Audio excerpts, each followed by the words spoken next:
London, 1888, the heart of an empire, a gilded cage with a rotten core. Poverty is rife, and in order to make ends meet, many working class women have to turn to prostitution. Starting with the Bow Street Runners in 1749, policing would bloom into the likes of the 19th century. By the time of the Whitechapel murders, it would become the main force in tackling the destitute and criminal of London society. Why? What? Jewish and Irish immigration grew massively by 1888. They both had a bad reputation for being disorderly. The Irish, they were known for the Fenian bombings in London, and the Jewish communities, they were segregated from society. But there was one man at the heart of its criminal society, one 5'5", syphilis-ridden man. No, not him. This man was responsible for the murders of 5 women. He was a plague on the Whitechapel streets. He was only known as...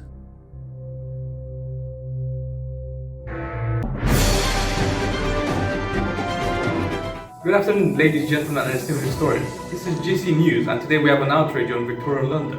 By 1888, poverty was rife in London. During the reign of Jack the Ripper, this was personified by the nemesis of neglect. This cartoon was published in the Punch magazine, supposed to portray the poverty, that poverty was the cause of the attack. Asa Briggs highlights that London has been excluded from the 1835 Great Local Reform Act and the 1848 Public Health Act. These aim to sanitize the city and hire more medical officers. In 1883, the Bitter Cry of Outcast London was published. Drew Gray summarizes it as a wake-up call for the middle class. William Fishman highlights that this was the environment in which Charles Booth started a detailed documentation of poverty, where in 1887 he found out that 45% of people lived below the poverty line. Up next, my colleague William with the Booth Report. Thank you, Miha, and welcome to the Booth Report. So, London, the 1880s. Charles Booth goes round with a bunch of his mates to the nice bits and the shithole. So, first one here, Bucks Row, right next to the murder site. Booth writes that this is a terrible area, prostitution, thieves, juvenile thieves, children, we all hate them. So, let's look at somewhere else. This area, marked in black, and you can see black, the worst. So over here, where our last murder takes place, he points this out as the worst street in London, okay? But that's not all. Mr. Booth here has a secret. Mr. Booth is a racist. You see this? Jews, foreigners, Jews again, the Polish, the Russians, anyone who's not white, not English, Booth doesn't like. So what do we learn? Booth did a lot of good, a lot of bad, he was a bit racist, don't be like him, thank you.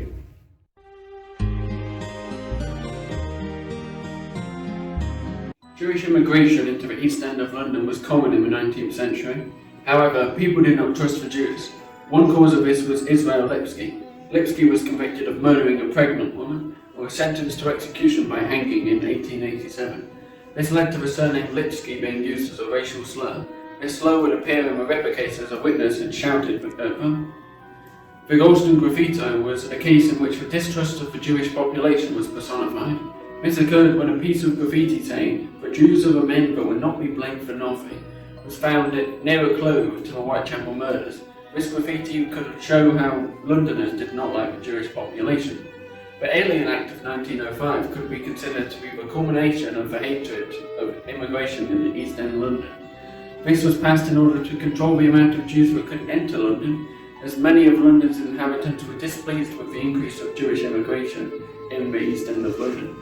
However, historian Jim Pellew criticises the effectiveness of the Act as it was enacted by a Conservative government at the end of its time in office and was left to be run by a Liberal government that opposed it. The Act was repealed in the Aliens Restriction Amendment Act in 1919. Despite the fact that the Act was eventually repealed, it showed just how much the inhabitants of London disliked the Jews, so much so that this Act was made to prevent their entry into the country.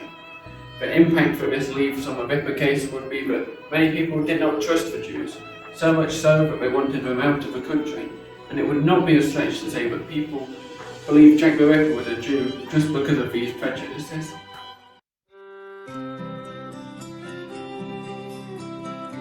From 1850 onwards, Irish immigration would increase significantly, with more Irish men and women voyaging their journey across the Irish Sea to Britain, being influenced to escape, as J.A. Jackson exemplifies, from famines and higher taxes in their areas. These early Irish settlers in London gathered around St Giles and Holborn in Elizabethan times, and during the 18th century would begin to populate themselves into Whitechapel. Living conditions for the Irish inhabitants were terrible due to London's high cost of living. Several Irish families would usually have to share a single room, as seen in Saffron Hill, where 88 Irish inhabitants lived in a single 5-room house. With most Irish in London finding themselves in horrendous poverty, they would desperately desire to find work, leading them to institutions with impoverished working conditions. The Irish community of Whitechapel would find work in tailoring and shoemaking, both trades giving them extended hours and poor pay. This is not to say that there weren't some success stories for Irish migrants who found employment, some gaining jobs that gave them status and financial rewards, like the Irish who dominated work on the London docks. However, horrific prejudice occurred against the Irish community, with the Irish in London possessing a range of stereotypes. The Irish were seen as unskilled and only valid for manual work. Suspicions were arisen due to religion with England's anti-Catholicism, and because of the association with political violence, the Irish question would dominate domestic politics in the 19th century. Another stereotype was that they had a propensity for drunkenness, fights, and general criminality. This idea even led to the speculation that the Ripper himself was a local Irish immigrant, since one of the Ripper letters was allegedly written in an Irish dialect.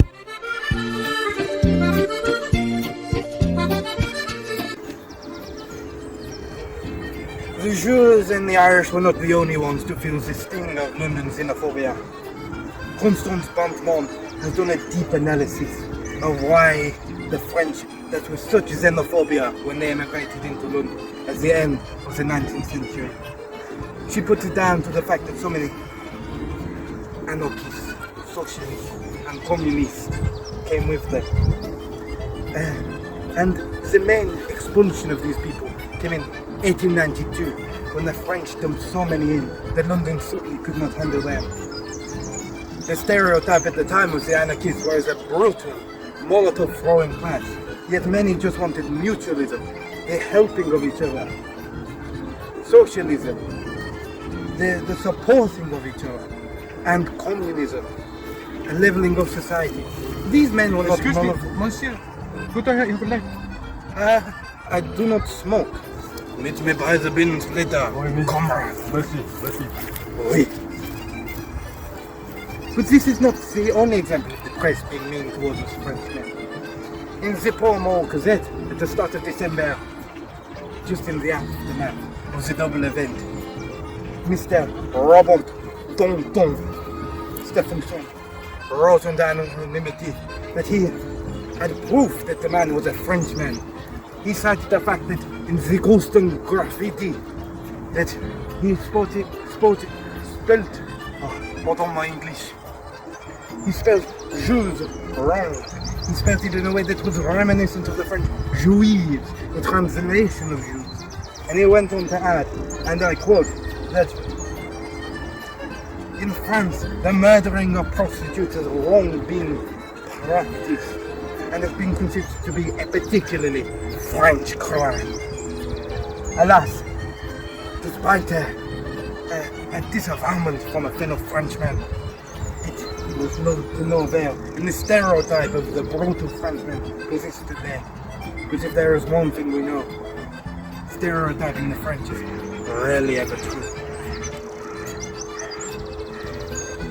The 5 women at the heart of the case have arguably been significantly misrepresented in the past. Hallie Rubenhold sought to change this with her book, The Five, but the historical community has been split. Julia Latte discusses how the infamy of the Whitechapel murders may have encouraged people to associate the East End with prostitution after 1888, despite most of it taking place in other areas. Furthermore, she argued how women who did solicit men were probably older or only casually working as prostitutes, earning their DOS money through occasional prostitution with common labourers of the East End. Hallie Rubenhold, through investigating the lives of the 5 women, controversially concluded that they were not prostitutes. Instead, these women were only perceived as prostitutes by their society. With the mythos of Jack the Ripper growing, the lives of these 5 women had become so detached they had faded into being known as just prostitutes. However, as Rubenhold rightfully concludes, the 5 female victims of Jack the Ripper were never just prostitutes, they were women. Paul Beck argued that to an extent, the female victims had become mere benchmarks to be analysed and reduced to objects for study. However, this does not mean that a considerable amount of work has been done to examine these women's lives. Furthermore, global efforts to remember and honour these women from descendants to the general public have taken place. Still, as Beck states, this has only been for the 5 canonical victims, with other suspected victims of Jack the Ripper, like Martha Taperam, fading away into obscurity. Oh God! So, Mrs. Butler, Mr. Government, you're here to discuss the repealing of the CDAs of the 1860s, correct? Yes. Mrs. Butler, you believe forced genital inspections is immoral, and you even set up a whole organisation to counter it, with endorsement from Florence Nightingale, correct? Yes, well... Talking! You, Mr. Government, you propose it's for the good of the people as a whole, correct? Yes. Talking number 2. In other words, Mr. Government, you believe women should be invasively checked to help the public. Yet, Philip Howe, a famous historian, highlights that this was just so you rich men could use the unfortunate women of London. And Mrs. Butler, you argue that not only does Mr. Howe support you, but the vast majority of the historiography as well, including Dr. Drew Gray? Yes. Well then, people, it's settled. If Dr. Drew Gray agrees, then I have no choice but to repeal these acts. Good day.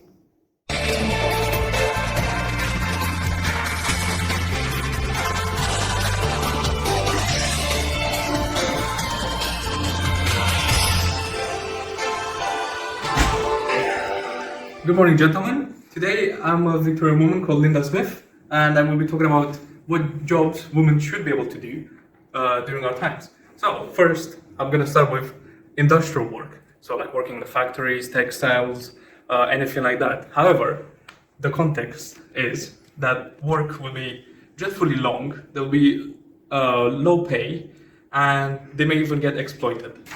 Exploitation of women outside of my home? Oh, for that reason, I'm out. But my second job would be becoming teachers. So in 1876, the Royal Commission on the Factory Acts made it so children were compulsory to have an education. And due to that, there needed to be an expansion in infrastructure in our education system. So there needs to be a lot of teachers. So why don't women do that? Women? Teachers? I'm out. Okay, then my third suggestion would be as domestic servants. Now, women already do this, but women from a lower social status would be delegated up to potentially 16 hours of work, where it would be heavy work in the kitchen, as maids, anything like that, housework. Domestic servants? Then what would my wife do? You should just become a prostitute.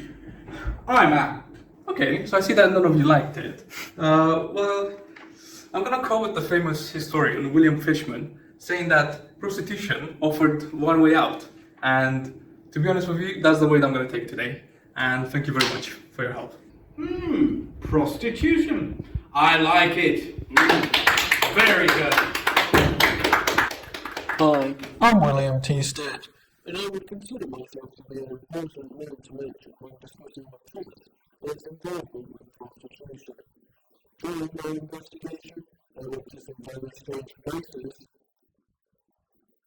met some very strange people, and did some very strange things. I'm a journalist, my name's Joey T. Stead. I wrote this article so I could make some bread. After I was finished, someone wanted me dead, but I don't care, I had to say what I said. According to the historian Julia Latin, in order to prove my allegations, I went off to buy my very own virgin for a low price of just £5. Of course, these are just allegations. Just allegations. Yet despite all of this, Jack's legacy in popular culture remains tacky. Tacky films, tacky board games, and tacky shops. In Notorious Dudes in Hood Standing on Tall Building Simulator, Assassin's Creed, fictional in-game villainous game developers share an email in which they suggest selling out and giving people cheap blood and gore with a Jack the Ripper themed game. Mere years later, the real-world Ubisoft would do as much in Assassin's Creed Syndicate. This was a move heavily decried by the historical community. However, If there's one thing we can be sure of, he is